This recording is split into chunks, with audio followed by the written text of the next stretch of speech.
Now we got a president of the United States who... I agree. As Donald Trump's approval plummets and it starts to get close to even being in the 30s, Donald Trump is posting this during the morning. He's posting photos of himself attending UFC fights last night. And then as you keep scrolling through his posts, there are ads like this on his social media platform. Trump's $150 trillion gift to American people, although I think it's spelled wrong. And then it says, click here to watch. This is what Donald Trump's promoting his name, image, and likeness for on his social media platform. Then he's sending emails like this. Are you still on my side? One of the reasons Donald Trump is posting that photo of himself in front of a UFC crowd that's not there for him. They're there to watch the UFC fight, by the way, is that Senator Bernie Sanders got a huge round of applause when he went to Coachella last night and spoke in front of the massive Coachella crowd. And as soon as Senator Bernie Sanders mentioned Donald Trump's name, the crowd started booing. And we're talking about a crowd that was 5, 7, 10x what was in that UFC crowd that Donald Trump was at in Miami, Florida. Here, play this clip. Now we got a president of the United States who... I agree. So yes, Senator Bernie Sanders yesterday started the day in Los Angeles in front of 38,000 people, again, like double or triple the size of that Trump UFC arena. And then he went to Coachella and spoke in front of an even bigger crowd. So as Donald Trump is blinking and folding once again on the tariffs, now his regime is saying there are exemptions on smartphones, on laptops, on semiconductors and other electronics. Although, as I'll show you in a bit, some people from his regime, the propagandists, went on TV today, did the weekend show circuit, and they were like, oh, actually, those aren't exemptions. And they're like, they're actually exemption. What are you talking about? Donald Trump was also spending the weekend golfing. He's vacationing. This is kind of his usual shtick. Destroy the markets, destroy alliances, destroy the economy, go golfing. And so he built this is for real, at his resort in Florida. He built a gold statue of himself. You see it right here. And he spent significant periods of time posing for photos in front of the gold statue after golfing yesterday. You'll see here that from the new CBS YouGov poll on the issue of Trump's handling the economy, Trump's handling inflation, and who's responsible for the current condition, disastrous condition of the U.S. economy. Trump is being blamed significantly for all. And as I said, his approval right now is tanking. I would not be shocked if it is in the 30s in the next week or two, but certainly soon. While all of this was going on, while Donald Trump was going to UFC fights, posing in front of gold statues, while tanking the economy and also destroying our alliances abroad, the White House released Donald Trump's purported physical exam. And I'm not making this up, the White House is citing that Trump has frequently won golf events as evidence of his good health. So normally a health exam talks about blood work and talks about your height and your weight and blood pressure and things like that. They cite, quote, frequent victories in golf events as indicia of good health. Seriously, what in the Kim Jong-un, huh? So now, as I mentioned before, Donald Trump's regime has agreed, at least temporarily. Not only were they going to pause the reciprocal tariffs against, or whatever the BS reciprocal tariffs against the world, where they just made up that cockamamie formula and then tariff penguins, but they were going to keep tariffs at 10%. But then separately over this weekend, as China raised its tariffs against the United States to 125% and basically called the Trump regime a fool, called them pathetic, said what they're doing was an absolute joke by raising the tariffs. And China started building, or they already have, but they're strengthening their alliances now, former friends of the United States.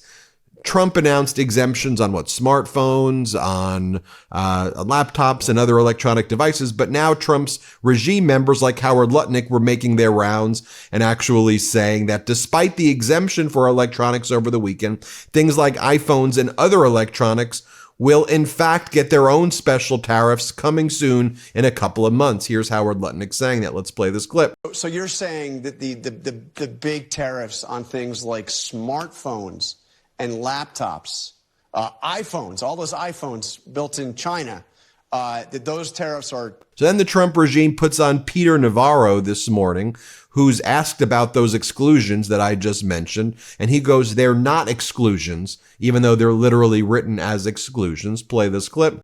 There's three kinds. There's the high-end chips, which is the AI future. Okay, we've got to get control of that. And then there's everything else that fuels our autos and on down. Fair enough. I hear what you're saying on investigation, but there is currently an exclusion for some of those products. You want to call it an exclusion, potatoes. No, it's not. What it is. The White House called it an exclusion. Well, but let's say, let's just. Here's, I think, another thing that's really important. And then Donald Trump's top trade representative, this guy Jameson Greer, is asked about the 90-day pause. Does 90 days mean 90 days? And look how flustered he gets. Here, play this clip. We're in conversations with several countries. It's going to be up to these countries to come to the table, continue coming to the table, and make these kinds of offers.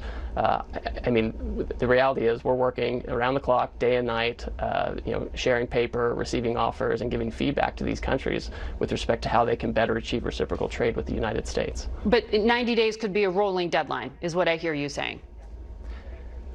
Well, I would not say that. In the president's cabinet meeting last week, he was asked about this, and he said, well, we'll see. My goal is to get meaningful deals before 90 days, and I think we're going to be there with several countries in the next few weeks. Ambassador. Meanwhile, China, steady, calm, confident. They've been prepared for this. They're making Donald Trump look like an utter fool right now. It's unfortunate to say that, but it's absolutely true. Oh, and by the way, throughout TikTok and all over social media, they're just like mocking Donald Trump with memes and with AI videos. Here's the statement from China that was issued today upon the news that that there were these U.S. tariff exemptions. China said, U.S. tariff exemptions is a small step to correct their wrongdoings. A small step to correct their wrongdoings. In other words, they're saying they've got control of this. And U.S., we're not going to go and beg you to do anything. We're just going to wait while you keep folding and you keep blinking. Pete Hegseth, Donald Trump's defense secretary, former Fox host, was on Fox on Sunday to talk about starting wars with countries.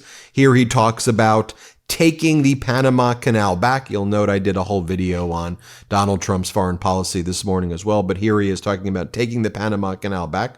Play this clip. Morning Futures exclusive. Secretary, great to see you this morning. Thanks so much for joining us. Of course. Tell us about the trip and what are the most important takeaways that we need to understand about the Panama Canal. Well, President Trump said in his State of the Union address, China has too much influence over the Panama Canal and America's going to take it back. And that's exactly what I was charged to do, what we're continuing to do. China's influence cannot control our own backyard, especially a critical waterway, key terrain like the Panama Canal. You mentioned... Then Hegseth threatens military actions against Iran. But he's also dead serious that if we can't figure this out at the negotiating table, then there are other options, to include my department, to ensure that Iran never has a nuclear bomb. We hope we never get there. We really do, Maria. But what we're doing with the Houthis and what we're doing in the region, we've shown a capability to go far, to go deep, and to go big. And again, we don't want to do that. But if we have to, we will, to prevent the nuclear bomb in Iran's hands. I was reading. Then they bring on Brooke Rollins, Donald Trump's Secretary of Agriculture, and she starts blaming the fact that egg prices are rising again in April on former President Biden. What else would you expect them to do? Here, play this clip. But egg prices are back up again. You've had great success on that. What can people expect quickly? Well, we are focused on, obviously, the president securing the border and grocery prices. Eggs have been a big driver in that under Joe Biden, increased by 230% in the last administration. Wholesale prices are now down almost 60%. We'll keep working on that and keep fighting for everyday Americans, and especially our American farmers and ranchers here at USDA. All right, Secretary Rollins, thank you very much for your time. Hope you had a good birthday this week. Thank you, Shannon. Spencer Akimian writes, since Wednesday, here's what we have had. A universal reciprocal tariff, and he puts that in quotes because there wasn't really reciprocal. It was Liberation, Annihilation Day, whatever that formula was. Then a removal back to 10%. Then 50% Chinese tariffs, 90% Chinese tariffs, 104% Chinese tariffs, 125% Chinese tariffs, 145% Chinese tariffs, electronics exempted, electronics now potentially back to be tariffed. And he goes, if you are a CFO, if you're a corporation, if you're working at a company, if you're a small business, if you're a medium-sized business, what do? At big companies, are you approving any investment in a country this unstable? What do you do? As Larry Summers, former Treasury Secretary, explained, the person who has a really artful deal here and who's getting much stronger is Xi Jinping of China. He goes, there's a winner in what's being pursued by Donald Trump. I'm sorry to say it, but the person who has a really artful deal here is Xi Jinping in China, who is seeing the scope of his influence, the scope of new markets, the scope to displace the United States of a kind they could not have imagined as a result of the policies that we are pursuing, right? I mean, as China, as Russia is strengthening, I mean, consumer confidence is weaker than during the 2008 financial crisis right now.